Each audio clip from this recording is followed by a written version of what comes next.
All right, so this is the second part of the Arduino garage door opener project. I learned a lot from the first video that I put together. Obviously, I kind of rambled on a lot, so I'm going to try and not do that this time. I was afraid that I wasn't going to have enough content in the video and then overshot. So first off, one of the big changes is I wasn't able to get the RS-485 to work, so I've since moved back to RS-232. I tried to bridge the two pins together in the middle and then take like a GPIO pin and set it high and low to set it to transmit and receive, but I just could never get it to work.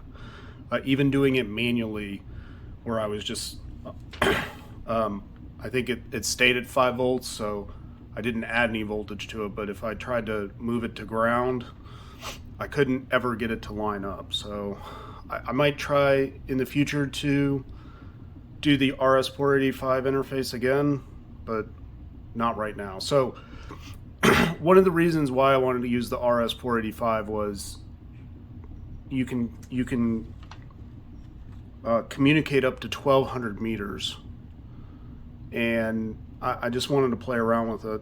RS-232 supposedly has a limitation of 50 feet. I suspect you can get way more on that, and I'm going to try using a Cat5 cable. I already have a Cat6 cable run down to the garage, so I should be able to utilize that. But I'm going to see what the limitations are there. I'm going to see how far I can push the Cat5 and see if I get bad data. I'm still waiting for some adapters to come in for that. When I set up the RS-232 with the computer and the RS-232 board, which is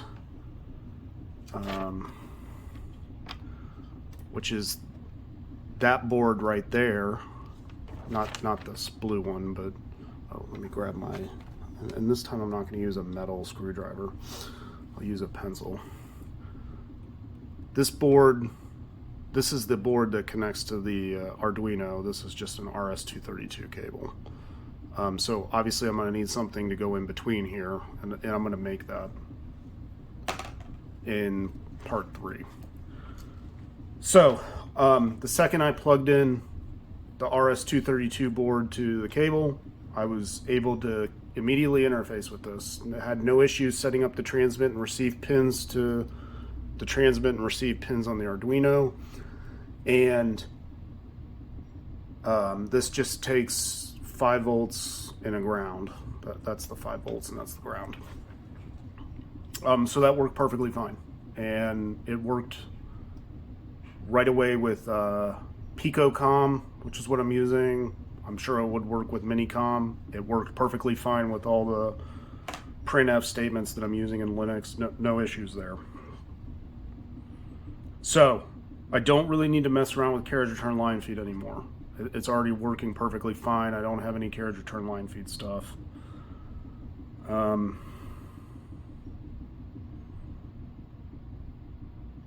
Yeah, just looking at any of the notes that I have. One thing is when I was videotaping the last video, it was pretty shaky, so I'm now not going to hold the camera. This should be on a steady tripod. I'm still working on getting like OBS Studio set up so that I can screen record. I will probably for this continue to capture the screen with the phone. I know it's not the best quality, but it's the quickest way for me to set this up and convey what I'm doing in the project. All right. In this part 2, I've also got all of the circuits set up and they're working with commands, so I refactored the code. I spent a good portion of time working on the RS-485 part.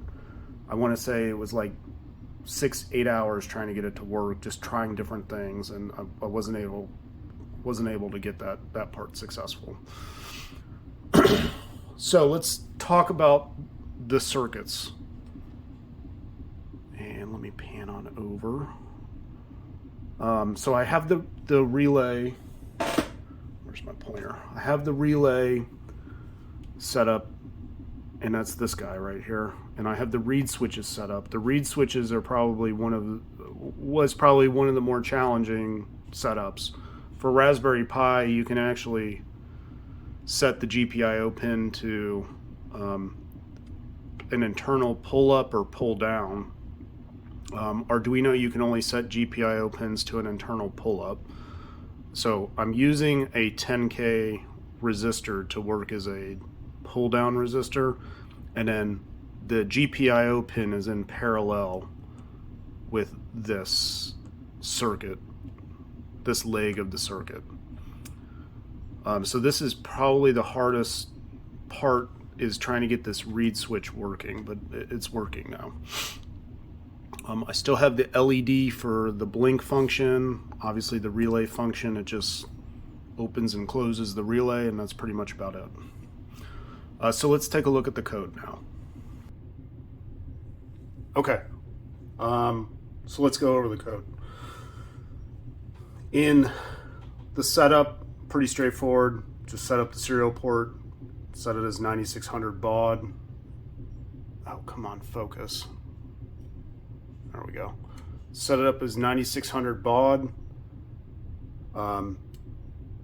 Pin 12, I'm just setting it as output. Pin 11, I'm setting it as the relay pin. That's an output as well. And then pin 10 is the reed switch. And then I also just print this informational message that says Arduino initialized.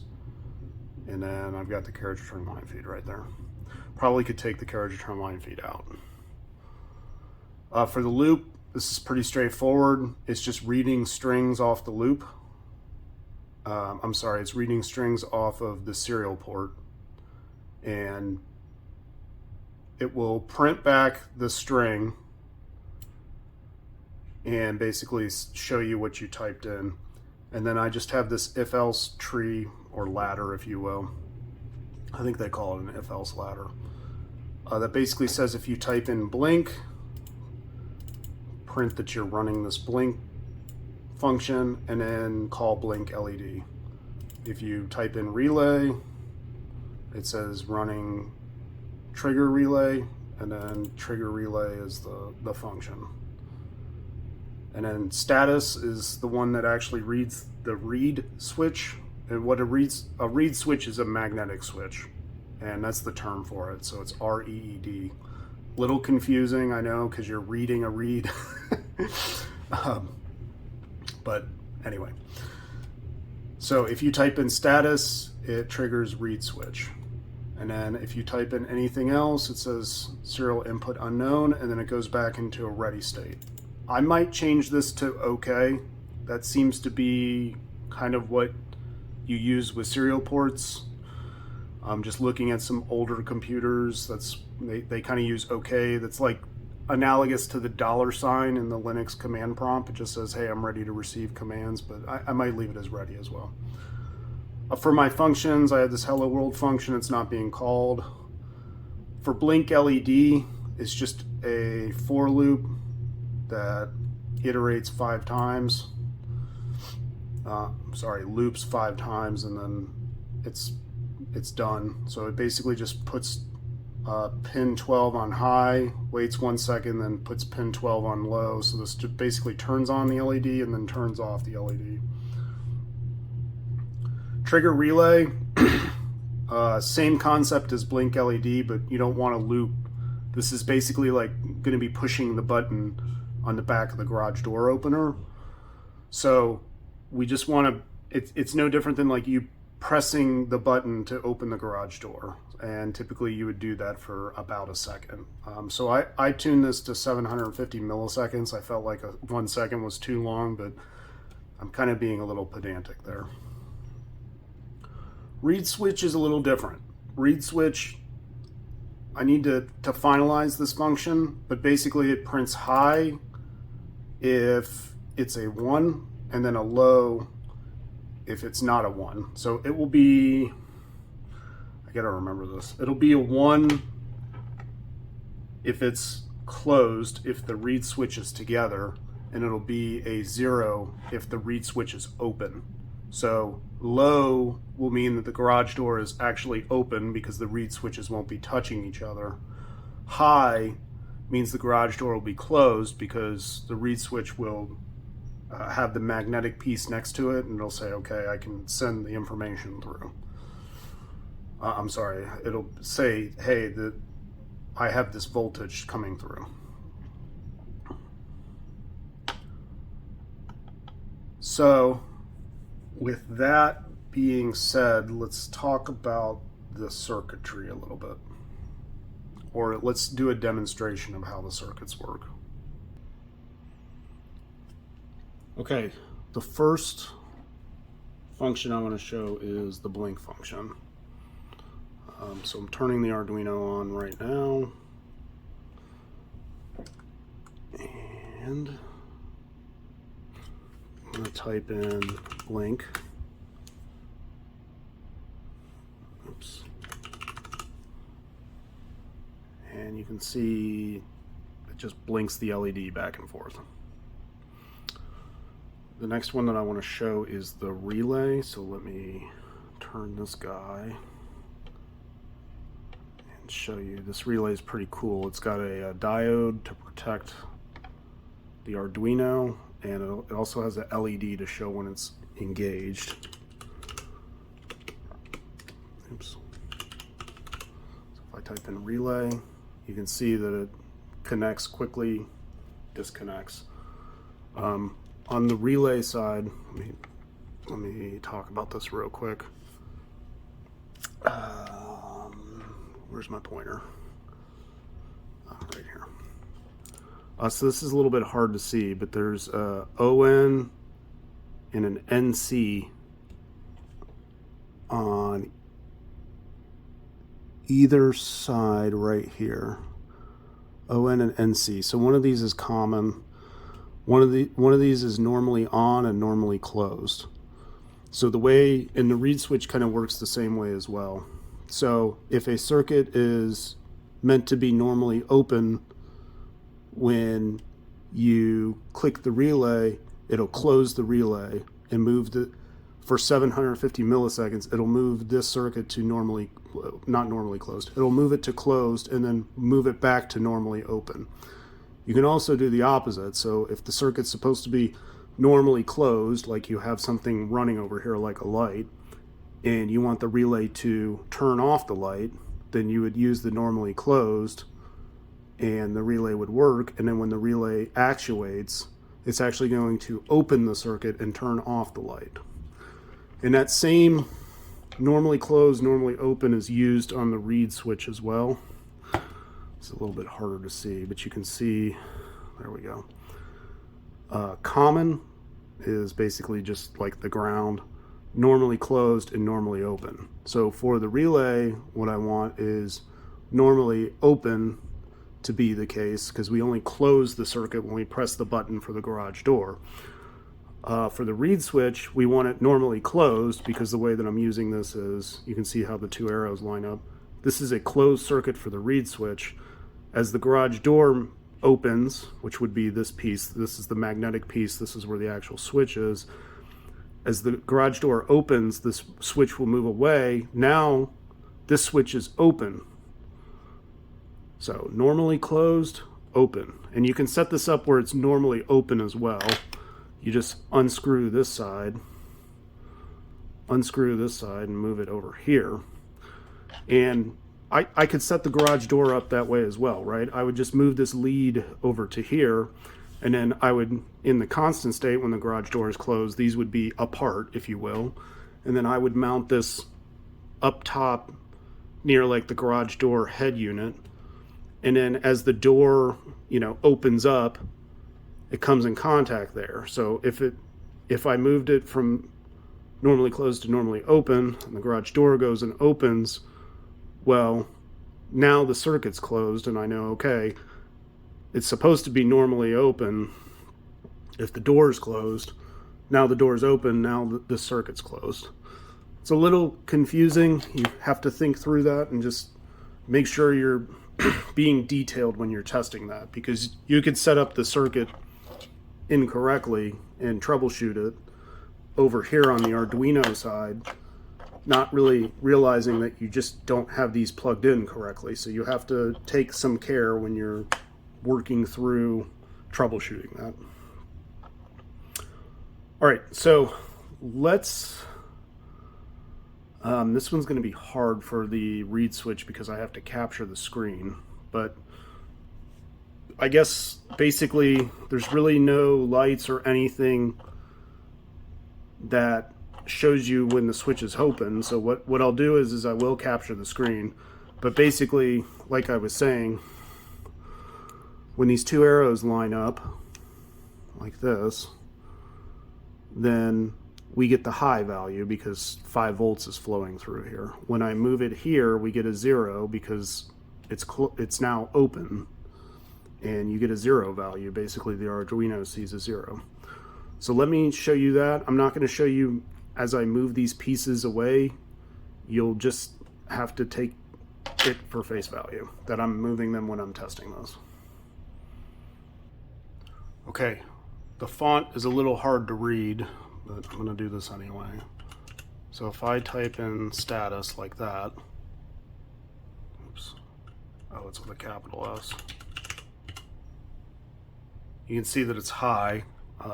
Both the magnetic part of the reed switch and the switch itself are together. So now I'm just going to move this over to the other side of the desk.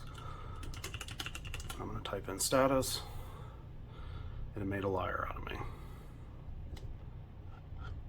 I think I had a bad ground right there in the breadboard. Let's try this again. Nope, what's going on?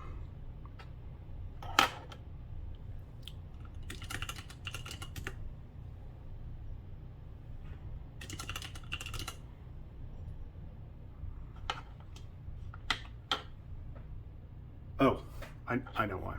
The resistor popped out of the breadboard. 1 second. All right, let's try this again. Redo. All right. Now the magnetic part of the reed switch and the reed switch are together. I'm going to move this to the other side of the desk. And now you can see with the actual circuit together, it shows low. That's with the magnetic part of the reed switch away. Again, if I put them back together, you can see that it shows high. All right, I'm gonna cut the video here. I'm not gonna ramble on, I've already rambled on enough. The next part is going to be first building the RS-232 cable and testing it.